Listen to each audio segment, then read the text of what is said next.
그리고 이로 인한 타격은 중국 체제 유지에 가장 큰 위협 중 하나가 되고 있습니다. 중국몽이 속절없이 무너지고 있습니다. 무너지는 것은 바로 중국 공산당 총서기 시진핑이 정권의 명운을 가를 핵심 사업으로 야심차게 추진한 1:1로 사업입니다. 벌써 수년 전부터 삐끄덕거리던 이 중국만 득을 보는 빚잔치에 참여국들의 불만이 쌓여가서 핑계거리를 찾으며 서로들 눈치만 보고 있었는데 아주 좋은 명분인 코로나까지 등장해 참여한 개도국들을 일치 단결시키고 있는 중입니다. 그런데 코로나로 대출을 연장하는 정도가 아니라 중국의 1:1로 사업에 진 빚을 당당하게 떼먹을 수 있는 모델들이 등장한 것 같습니다. 중국 1:1로 사업을 둘러싸고 무슨 일이 벌어지고 있는지 알아보겠습니다. 중국에 대한 빚을 떼먹자는 데에 대한 일치단결 말입니다. 먼저 이해를 돕기 위해 1:1로에 대해 간단히 설명드리자면 시진핑의 1:1로 사업은 표면상 중국의 경제 영토 확장 프로젝트로 보이지만 거기에 더해 전 세계 무역로 장악, 통신망 장악, 인프라 장악의 야욕이 숨어있는 중국 공산당의 음흉한 사업입니다. 시진핑 집권 초기인 2013년부터 시작을 했고 100여 개 국가들의 참여와 중국은 그동안 1조 수천억 달러를 쏟아 부은 엄청난 규모의 전 세계적인 사업입니다.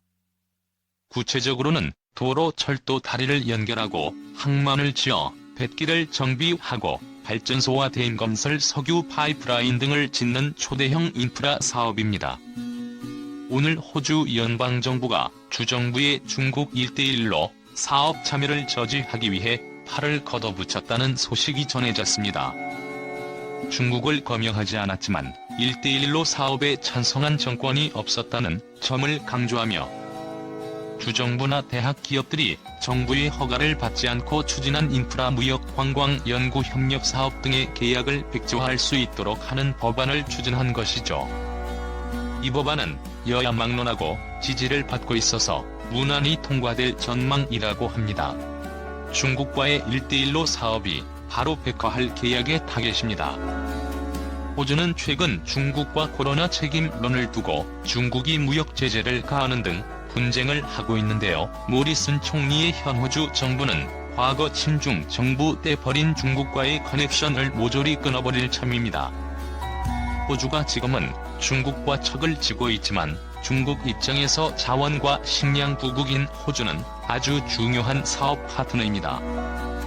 과거 맺은 계약을 무효로 만들게 되면 그동안 공을 들인 중국에 개인 뼈아픈 타격이 아닐 수 없습니다. 중국 공산당의 1:1로 사업은 참여한 개도국들에게는 고금리 차관을 사용하게끔 함으로써 고리 대금업으로 전락해 참여국들을 빚더미에 앉혔다는 비판이 줄을 잇고 있습니다. 몬테네그로의 경우 1:1로에 참여한 뒤 국내 총생산의 60% 수준이 어떤 공공부처는 80%까지 치솟기도 했습니다. 문제는 사업 구조가 중국에만 유리할 뿐 참여국엔 거의 도움이 되지 않는다는 것입니다. 1:1로는 중국 국유은행의 자금으로 중국 국유 기업이 수주받아 중국 자재와 노동력을 이용해 SOC를 건설한 뒤 공사 대금만 해당 국가에 떠넘기는 형식으로 이루어집니다. 중국이 빌려준 자금은 상대적으로 이자율이 높고 만기도 짧아 2년마다 잡아내야 합니다. 이 때문에 자국 기관 시설을 담보로 잡히는 참여국이 많습니다. 최근 보고에 따르면 중국이 개도국에 대출해준 돈이 2018년을 기준으로 이미 월드뱅크와 대등한 수준에 올랐다는 보도가 있었습니다. 독일 싱크탱크 킬 세계경제연구소에 따르면 1:1로 참여국의 대중국 부채는 3,800억 달러 약 460조 원에 달하는 지경입니다. 그런데 이 1:1로 사업에서 중국 입투자금을 몽땅 날릴 수 있는 눈길을 끄는 소식들이 나오고 있습니다. 2년이 지난 지금은 아마 이보다 훨씬 커졌을 것입니다. 먼저 관련 뉴스를 한번 보시죠. 에콰도르에서 추진한 1:1로 건설 공사가 계획도 부실 공사도 부실로 프로젝트를 정상적으로 완료할 책임이 있는 중국에게 책임을 덮어씌울 만한 상황이 전개되고 있는 것이죠. 중국의 1대1로 사업은 사업에 참여한 국가들의 환경도 파괴하고 있습니다. 에콰도르와 마찬가지로 중국 시공사들이 환경에 미칠 영향을 고려하지 않고 파괴를 줄이려는 노력이 없이 무분별한 공사를 진행했기 때문입니다. 그러나 아프리카 국가들은 1대1로 사업에 동의한 것이지 환경 파괴에 동의한 것은 아니었습니다. 그런데 중요한 점은 1대1로 사업이 진행된 개발도상국들에서 환경 파괴의 책임을 중국이 물어야 한다고 한 목소리를 내고 있다는 것입니다. 그렇습니다. 작년부터 개발도상국들이 중국의 권유로 추진한 1대1로 사업 때문에 진 빚을 갚지 않겠다고 채무 면제를 요구하고 있는 것은 다 근거가 있었던 것입니다. 사업 분석, 설계, 환경 영향 평가 등의 모든 책임은 중국 기업을 데려와 무리하게 사업을 추진한 중국 정부에게 있었던 것입니다. 그렇다면 이제 중국은 천몇백조 원이 투자된 1대1로 사업의 투자금을 몽땅 득여야 할 일만 남지 않았을까요? 이미 많은 나라에서 사업은 좌초가 될 위기에 처해 있습니다. 개도국들도 바보가 아닌데 이제는 이 사업이 수익이 나지 않는 사업이라는 것을 모를 리가 없습니다. 게다가 코로나까지 터져서 경기가 더욱 위축되었고 중국이 보장해주겠다고 호언장담하던 거래량은 미국 주도의 탈중국과 중국 고립 디커플링으로 장담할 수가 없게 되었습니다. 그렇다면 남은 것은 중국 돈을 떼어먹고 없었던 일로 하는 것이 최선의 선택이 되는 것이죠. 1대1로 사업의 핵심 중 하나는 육상 실크로드 철도 연결 사업입니다. 그런데 이번 달 16일 중국의 철도 사업을 총괄지휘하는 국유 철도 건설사 천펀젠 회장이 투신했다는 소식이 전해졌습니다. 전 세계를 철도로 연결해 시진핑에게 세계 무역로를 장악할 수 있게 해줄 것만 같았던 그가 왜 극단적인 선택을 했을까요? 기사에서는 비리만을 언급하고 있지만 비리만으로 목숨을 던지지 않았을 것 같습니다. 시진핑 최대의 업적인 1대1로 사업 중 가장 핵심인 철도 사업이 완전히 무너져버렸다는 것을 알기 때문에 그 책임을 두려워한 나머지 극단적인 선택을 하지 않았을까. 현재 중국의 육상 실크로드 사업은 완전히 엎어져 버렸습니다. 철도는 처음과 끝이 모두 연결이 되어야 대륙간 무역로로서의 의미가 있습니다.